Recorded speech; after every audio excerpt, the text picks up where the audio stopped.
Chitradurga police ಠಾಣಾ ವ್ಯಾಪ್ತಿಯಲ್ಲಿ 16/8/2017 10:30 ಗಂಟೆಗೆ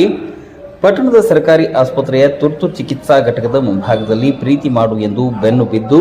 ಸಹಕರಿಸಿದ್ದಕ್ಕೆ ಮಹಿಳೆಯನ್ನ ಉದ್ದೇಶಪೂರ್ವಕವಾಗಿ ಚಾಕುವಿನಿಂದ ಚುಚ್ಚಿ ಕೊಲೆ ಮಾಡಿರುವ ಆರೋಪ ಸಾಬೀತಾಗಿರುವುದರಿಂದ ಆರೋಪಿ ನದೀಂ ಇಮಾಮ್ ಹುಸೇನ್ ಮುಲ್ಲಾ ಈತನು ಕೊಲೆ ಮಾಡಿದ್ದಕ್ಕಾಗಿ ಜೀವಾವಧಿ ಶಿಕ್ಷೆ ಮತ್ತು 11,000 ರೂಪಾಯಿ ದಂಡ ವಿಧಿಸಿ ಮಾನ್ಯ ನ್ಯಾಯಾಧೀಶರಾದ ಸವಿತಾ ಕುಮಾರಿ ಎನ್, ಮೂರನೇ ಅಧಿಕ ಜಿಲ್ಲಾ ಮತ್ತು ಸತ್ರ ನ್ಯಾಯಾಲಯ ಬೆಳಗಾವಿರವರು ತೀರ್ಪು ನೀಡಿದ್ದಾರೆ. ಸರ್ಕಾರದ ಪರವಾಗಿ